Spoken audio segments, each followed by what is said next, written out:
Hi everyone, it's Reg. So, this is the introduction to Go High Level or GHL. If bago kayo sa Go High Level and nalilito kayo, lost kayo, huwag kayong mag-alala. Lahat ng videos will be in Tagalog. Moving forward, it's gonna be in Taglish, of course. So, ang gagawin natin, hihimayin ko yung bawat parts ng Go High Level. Lahat ng mga pwede kong ituro, gagawan ko ng video.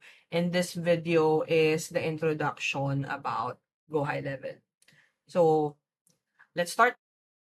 Ano nga ba yung Go High Level or GHL? So, you'll hear me use GHL or Go High Level or High Level. Iisa lang yun. So, ano nga ba yung GHL? GHL is an all-in-one business operating system. Marami siyang pwedeng gawin. Isa doon ay CRM, maging CRM, Customer Relationship Management. Pwede siyang gamitin for text and email marketing. Pwede siyang gamitin for sales pipeline. Pwede siyang gamitin for booking system, funnels and websites, automations, and workflows.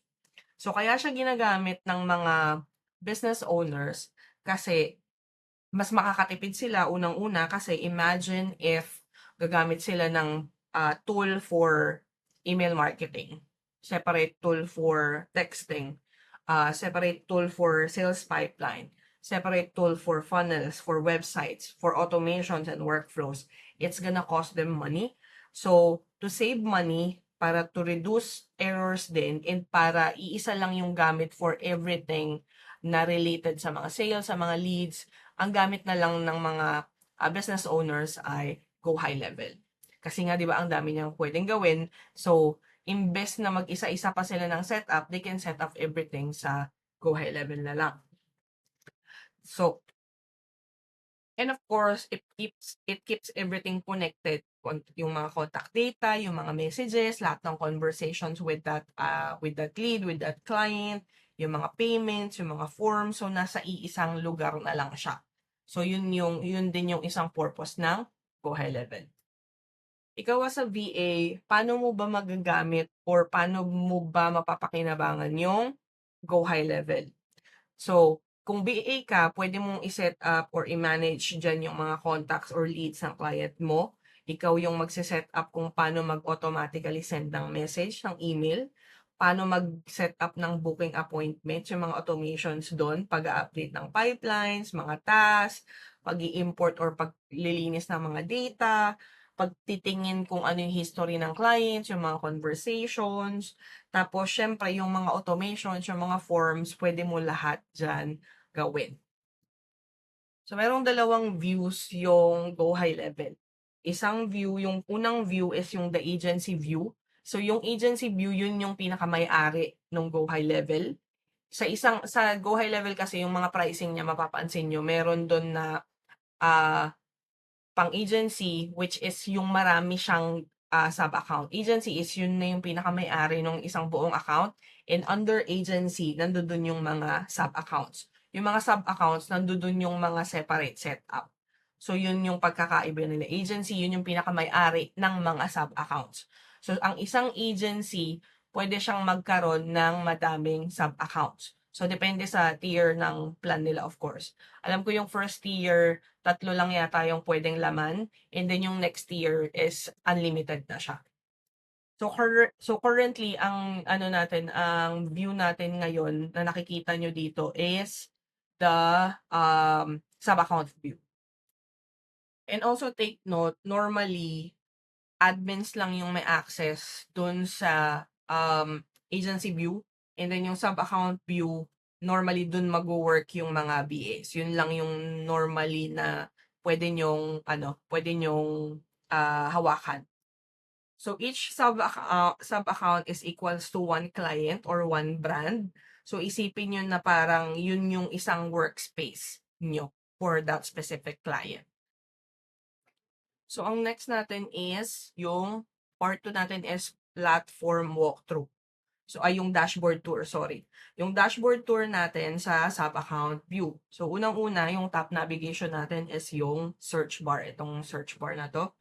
Kung nakikita nyo yung cursor ko, this is the search bar. So, pwede mo tong gamitin pang find ng contact. So, for example, so walang laman tong natin. So, pwede kang maghanap dyan. Kunwari, hanapin mo yung pangalan ko Pwede mong hanapin sa contact, sa opportunity, sa product. So, depende kung ano yung laman. So, yun yung number 1. Tapos, yung notifications bell. Ito yung notifications bell. Minsan may mga notifications na papasok dyan, yung mga updates about the account. Kung may mga task kayo, dyan siya papasok. And then yung user settings or profile ko, dyan mo pwedeng palitan yung profile photo mo, yung information mo, yung mga notifications na gusto mong matanggap. Tapos dito sa gilid, kung makikita nyo, nandiyan yung left hand sidebar natin, nandiyan yung dashboard conversation. So, isa-isahin natin siya. Yung dashboard, yan yung, nandito yung mga activity. So, dyan papasok yung opportunity status, kung magkano yung laman, opportunity value, kung ilan yung conversion rate, yung funnel, kung ilan yung mga pumasok, kung anong stage sila at ilan dun sa stage na yon. So, yan yung more on sa leads yan. So, useful to sa mga owners kasi pag binuksan nila, okay, ito yung opportunity value ng mga taong nandito, ng mga lead na mga nasa uh, ano pa lang, cold leads pa lang, nandito yung na warm lead, ilan yung taong nandoon, magkano yung value per lead. So, yun yung mga makikita nila dyan. Tapos, yung next natin is yung conversations. So, yung conversations, ito yung pinaka-inbox natin.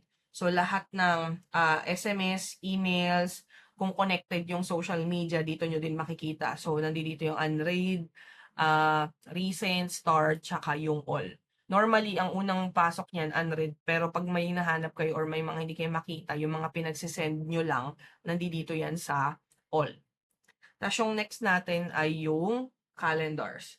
Yung calendars, syempre, dito yung booking ng appointment, uh, booking and appointment view. So, kung nakakonect yung calendar mo, for example sa akin, nakakonect yung dalawang calendar ko. Kung may laman yan, papasok dyan yung, ayan, makikita nyo na may schedule ako nung 21, may calls ako or may nakaschedule dyan. And then, yan, diyan niyo siya makikita. Kapag meron kayong mga client na, ay may mga team kayo na may kanya-kanyang calendar. For example, yung team nyo may mga salespeople, dito nyo rin sila yan makikita. So, iisa-isahin natin yan sa mga next, So, general overview lang muna ibibigay ko sa inyo. And then, we have the contacts. Siyempre, nandito yung mga contact information ng mga taong bayan. So, walang laman yan kasi blank tong account. Lalagyan natin ng sample yan later on. Tapos, susunod is yung opportunities. Isa to sa mga importanteng lugar na normally dito tumitingin din yung mga managers. So, for example, ito conversion pipeline, meron siyang, ito yung tinatawag na stages. Ayan. So, explain ko yan later on sa inyo kapag ginawa ko ng video isa-isa yung bawat uh, bawat laman nito, itong mga nandito. Tapos sunod is yung, wag natin galawin yung payments. Ang sunod is yung marketing. Itong AI agents, bago yan. So, let's not touch that for now. So, yung marketing, ito maraming laman yan. Nandiyan dyan yung email campaign, yung mga templates, yung mga trigger links, ayan, yung social planner, nandiyan dyan, pwede rin yung gamitin. Tapos, next yung automation. So, dito nyo isa-set up yung mga workflows, yung mga triggers, yung mga, lahat ng automation dito nyo siya isa-set up. Ayan, may mga sample yan dyan. Tapos yung sites, nandito yung mga websites, yung mga funnels, yung mga forms, ayan, yung mga surveys, dito nyo yan pwedeng gamitin. Tapos, yung sunod is media storage, membership, ito kapag may kapag may course, yan, pwede mong gamitin. Media storage, yung mga kung ano lang yung mga nakasave dito yan. Tapos, payments, kapag may nakakonect yan yung mga invoices, pwede ka kasing gumawa ng invoices or whatever from here. Tapos, reputation, let's not touch that for now. Reporting, dito ka pwedeng gumawa ng mga reports. So, pwede kang gumawa ng custom report, pwede kang meron yung mga Google Ads report, Facebook. Kapag nakakonect yung lahat dito, pwede mong i-check yung, katulad yung mga sales report. Pwede kang gumawa ng mga reports na ipapasa mo kay client. Yun. Tapos, app marketplace, yan naman yung mga nandiyan yung mga applications na pwede mong gamitin at i-connect sa Go High Level kung gusto mo. So, kunwari, meron ka na, katulad yan yung AI assistant, yan mga pwede mong gamitin yan. Mobile app sa application lang yan. So, yun. Ano ba yung mga common sections na gagamitin mo or normally ginagamit mo as a VA? So, number 1 dyan yung conversations kasi dyan mo makikita kung mga nag-reply yung mga leads, kung re-replyan mo yung mga leads, dyan yun. Tapos yung contacts, of course, dahil nandiyan dyan yung mga contact list, nandiyan dyan yung mga information ng mga leads, paglilinis dyan, pag-a-add, pagtatag ng mga leads, pag-a-add ng tags. And then yung smart list, later on, i-discuss ko yung smart list sa contacts. Tapos, syempre, yung calendars.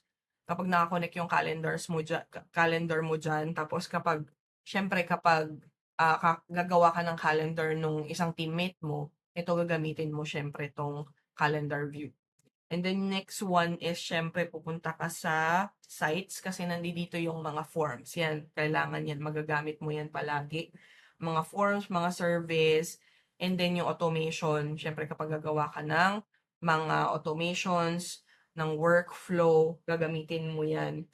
Yan yung mga normally gagamitin mo as a VA and normally magagamit mo talaga. So, yan yung mga